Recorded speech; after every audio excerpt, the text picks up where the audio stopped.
Hi, I'm Tavo Sargeant, and this is my story.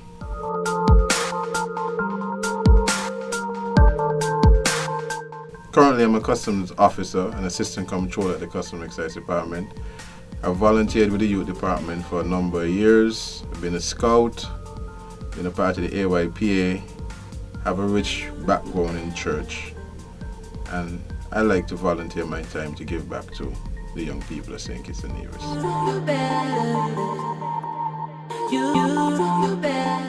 I grew up in an extended family. Growing up around my mother, father, I have a brother and a sister. I spent a lot of time with my grandparents because of how my family was oriented. So we spent a lot of time growing up together, brothers, sisters, cousins alike. I attended primary school. Very interestingly, I didn't go to any preschools. So I went straight from my grandmother's care into kindergarten. Growing up around just your older siblings, your younger siblings, and your cousins per se was a very interesting experience for us. We got to experience most of our lives together. We got a lot of values and morals and different views of life from each other. So we were very close growing up. So it tailored the way we interact with each other as we grew up and in our lives as adults as well. We spent a lot, like I said, we spent a lot of time at my grandmother's house. She was the one that really molded us into who we are, my grandmother and my grandfather. It was challenging growing up, being, like I would say, the middle child. So we had a lot. I had a lot to deal with as a middle child. You had your younger brother who got away with everything, and then you had your older sister who you wanted to more or less be like in terms of the freedoms and the things that they got to do.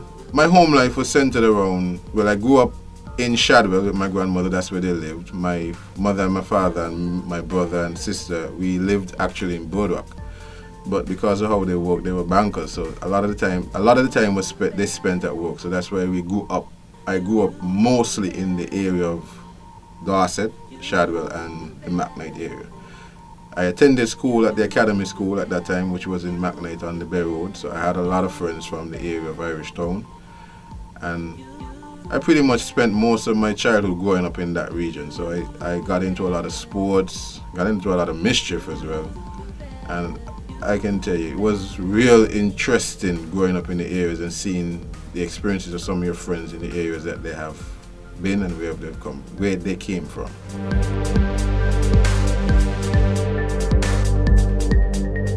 I grew up around sports, so discipline was always a part of my life. Basketball, cricket. Been around my mother with netball, been around my father with cricket. And it was a satisfying experience being able to intermingle with a lot of the sporting personalities that we have in St. Kitts. A lot of the older ones that you may not be familiar with, I've had the opportunity to interact with. And it has definitely shaped somewhat what I do today as an adult. My father, who is Livingston Sargeant, grew up in Nevis. He was a very talented cricketer. I don't know if most people would know El Camilo Willett. I know him very well. I've had opportunities to be around him in cricket. My mother, Mildred Sargeant, who was a very, very, very talented netball player, represented St. Kitts and Nevis in netball. So I got to meet people like Gillian Musgrave, some of the less unknown people like Annette and Queen Mab. I don't know if you know them by those names, but that's the names I know them by. They were very good netballers in St. Kitts and Nevis. I actually got the opportunity to travel one time with them when they went to a tournament in Jamaica and Dominica. And being around them, seeing the discipline, seeing the work ethic that is required to be successful was real a life changer for me, because then that's where I think I developed that inner ability to work hard for what you want and work hard at what you do. Then I moved on to being into basketball, where I got to, and I still do interact with some of the better known players here, like the Honorable Ghost Phillip, Glenn Phillip, who I got to know playing with the Hitters basketball team as a junior player. Some of the persons like Vance Clark, Graham, some of those persons who went off from St. Kitts to play basketball internationally are still out there. I've had opportunities to interact with. So I've had a very rich life in terms of sports and knowing some of the better known athletes in St. Kitts. Kim Collins again is a good friend of mine. I know him from Market Street, being running around in school and after school around them. And it's been a rich experience in terms of sports for my development.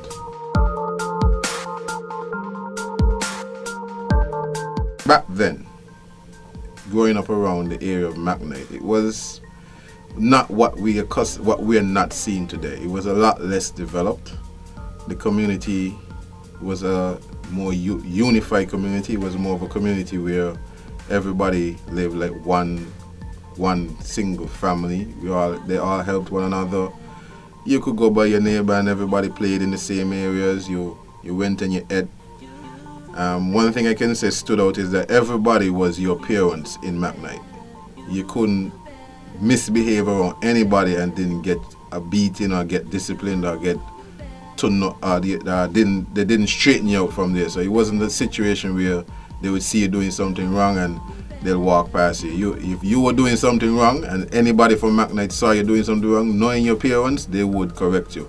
And then when you get home, you would be beaten because somebody had to tell you or did something to you because you were misbehaving. So going up around McKnight, it wasn't always the big fear that it was or it is now. Some people might say it's a bad place right now, but knowing the streets of McKnight, being in and out of some of the alleyways, seeing where it has come from, knowing the folks there, knowing the people there, it was a good community to be a part of. It still is a good community part of. Development brings a lot of things, so we anticipate that. But like I can say, McKnight was a real nice place to grow up as a child. You didn't have any worries. You didn't have to deal with a lot of the stuff you had to deal with now. And I can say, as a child growing up in the area, it was a fulfilling place to be. Definitely, McKnight still has a lot to offer to the young people, to the St. Kitts. You have a lot of talent coming out of there for both academically, athletics, sports, and entrepreneurs. I can say that I have a lot of young people around that I've been able to interact with who has a lot of potential.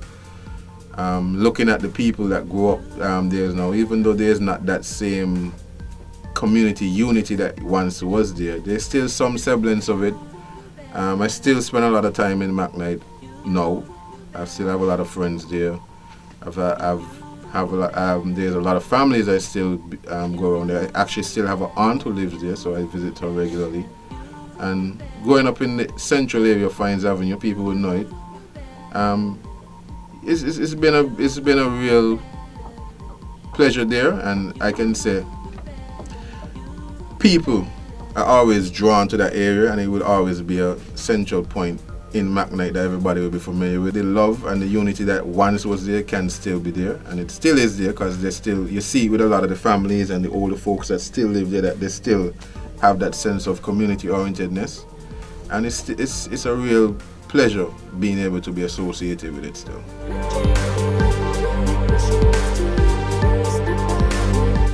In terms of getting McKnight back to that sense of community, I think the youth has to take some sort of ownership of the area, get back to that point where they can live together as a family, learn to live with each other. And I think another part that needs to be thrown out there too is the folks that have grown up, have developed, have gotten back, have gotten to that stage in their life where they may have moved out from the area.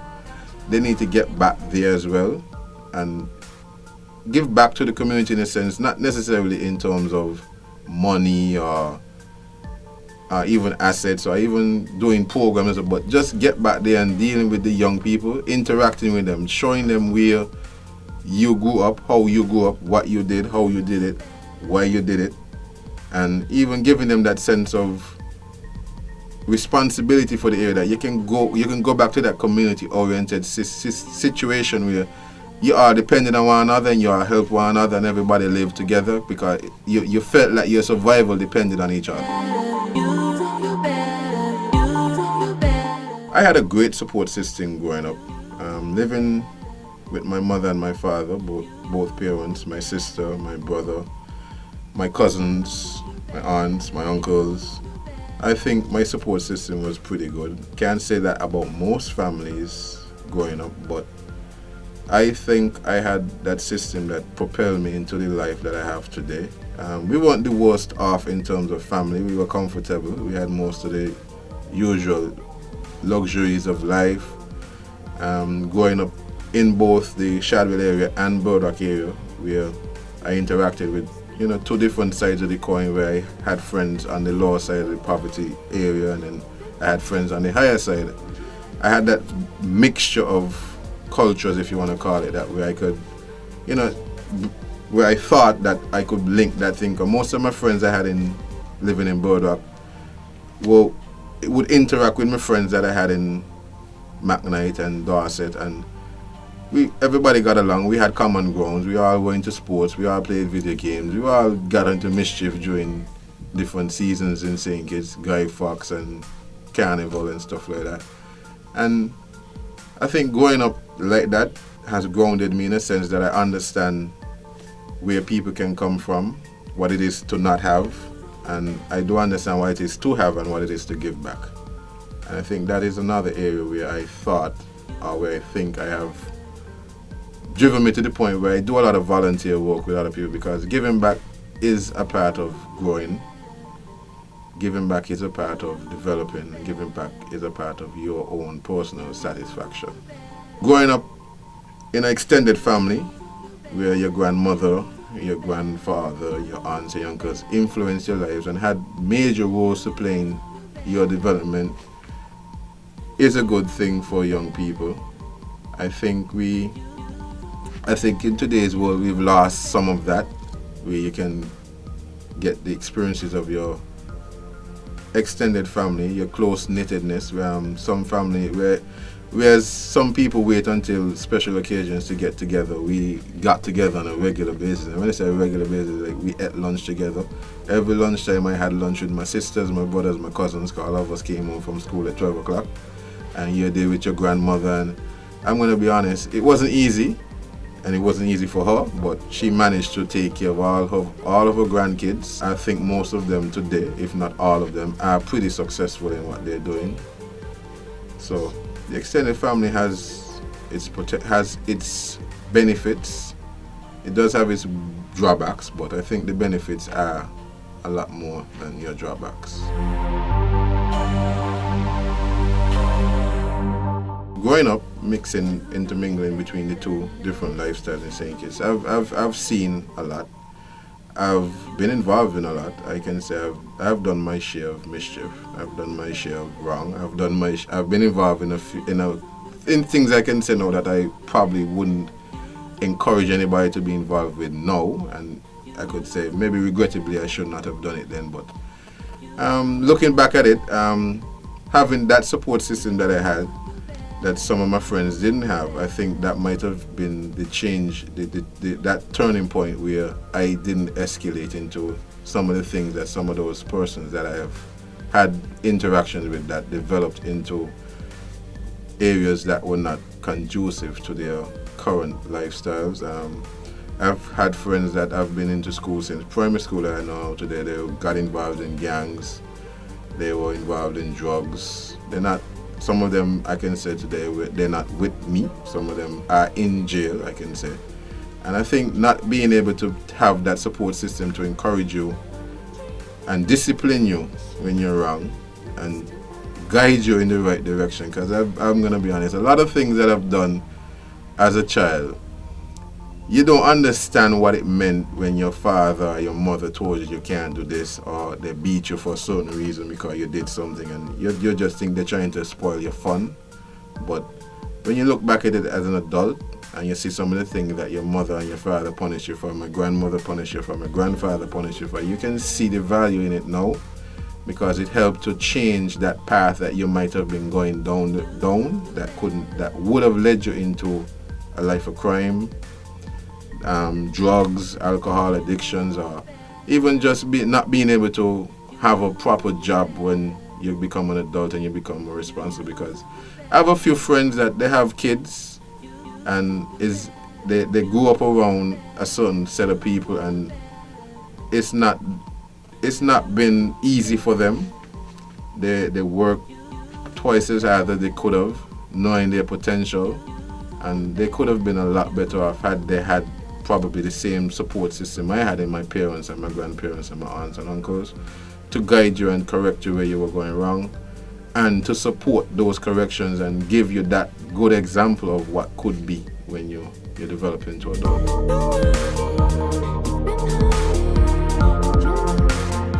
Well, I have had some role models, but I'm going to be honest, my role models were centered around my family. I have an aunt, most people know as Claudette Polly Manchester.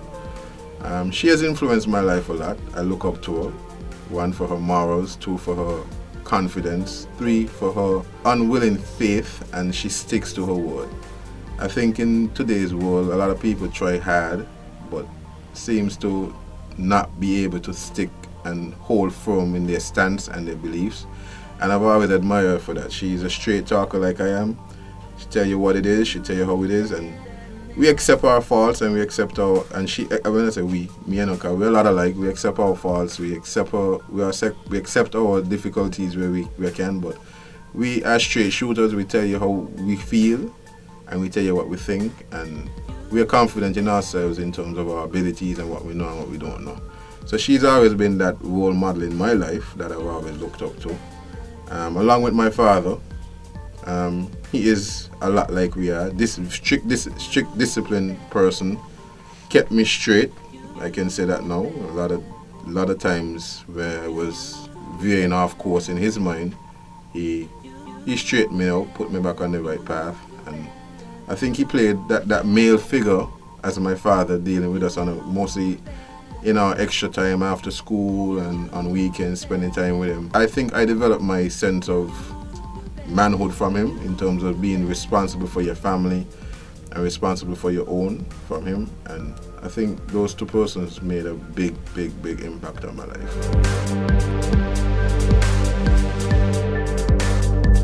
A lot of people have told me that they would like to be like me. I don't do what I do for persons to look up to me in that regard. I just do what I do because I feel that is what needs to be done. There are a few persons who have said to me that they admire me and they look up to me and they want to be the type of person that I am. And what I do is not for that kind of praise. I don't do things for self-praise or self-gratitude, however you call it. I'm a humble person. I did it because I felt it was right at the time. So if people look up to me, I'm appreciative of it, but that's not my goal. I just give back and help develop someone or something, or make my contribution where I can.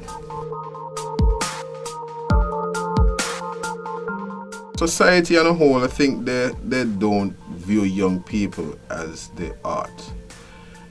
I've seen a lot of people talk the talk, but don't walk the walk. We see a lot of politicians, a lot of senior entrepreneurs in the country, here in St. Kitts especially. They speak about young people being the future, young people leading us, young people being future leaders and stuff. But the things they do, the things they might engage in, and the way they push young people, I think, does not support what they're saying.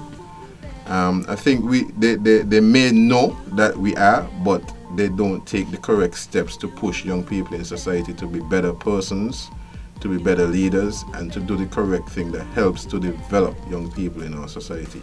We have a lot more effort to give in terms of making sure that from that early stage in life, children understand the values, the morals, the discipline that is required for them to get through, and not only tell them, because a lot of the time we tell children what we expect of them, but then we depict something different to what we're saying. And I think that's another big part we play as older folks in the community, about how we train a child and how we show them what they need to do, as opposed to telling them what they need to do. We need to live what we say and do what, and be a part of their lives a lot more, and do what we can to help them develop to what we know they can be. Young people out there need to embrace change. And when I say change, I'm not changing about changing life. So I'm talking about the change in them, the way they develop. They need to embrace how they can make a change, how they impact the way change happens, and how their change can affect further change in everybody that they interact with. I think most people see young people as the breath and the energy in anything they do. So once they can put forth effort, put forth their potential to effect change and deal with change, and have your opinion on change and voice your opinion on it, and not just voice it but live it and fulfill it, and say that when you say you're going to do something, you do it. I think we can effect a lot more change in this country.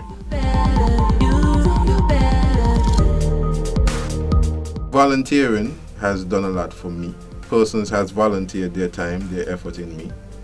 Persons need to volunteer their time and their effort in the young people of St. Kitts and Nevis to make this a better place. Do your part, do your work, get that work ethic, get that discipline, and I think young people in St. Kitts can go far and can do great things for yourself and for your country. I'm Tavo Sargeant, and thanks for listening to my story. Be positive, give time, give your energy to something positive, and you'll see great.